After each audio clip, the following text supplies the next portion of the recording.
In 2010, the FIFA World Cup arrived on the African continent for the first time.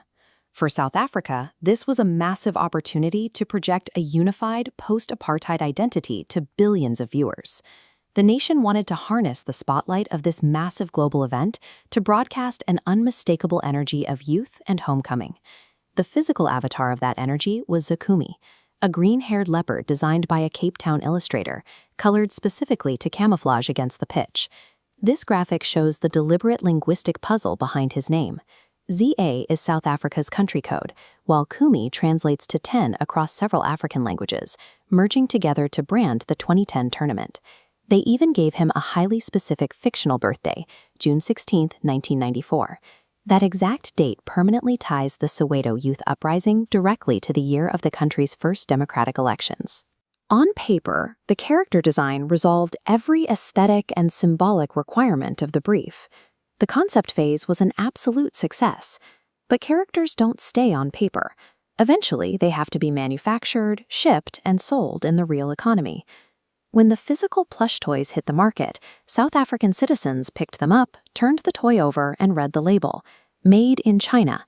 Those 3 words instantly invalidated the mascot's core promise to represent local pride and national energy.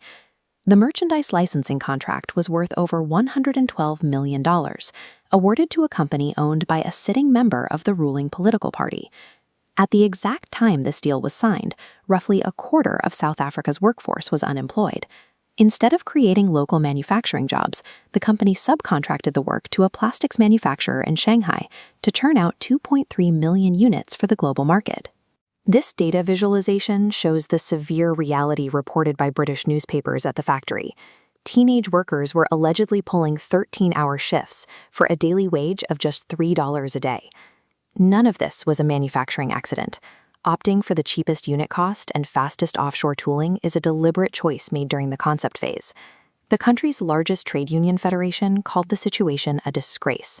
A symbol built to celebrate South African jobs was instead exporting them, leading the union to float disrupting the entire tournament itself in protest. The pressure forced FIFA's licensing agent to audit the Chinese plant. They found breaches of labor standards and temporarily suspended the manufacturer's approval to make the mascot at all. By the time the label became a headline, there was no way to reverse course. Millions of units were already in motion, and the production tooling was permanently locked. The creators resolved the aesthetic portion of the brief, but they left the economic reality of the object completely unexamined. This timeline illustrates the gap. It is the critical juncture where a single concept divides into 2 tracks: the brand promise you want to make, and the sourcing reality of how the object gets built.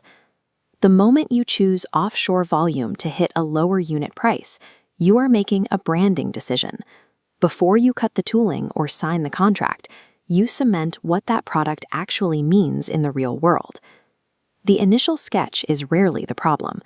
Reputations dissolve in the unexamined downstream of that sketch, where the collision between intent and reality becomes impossible to hide and too expensive to fix.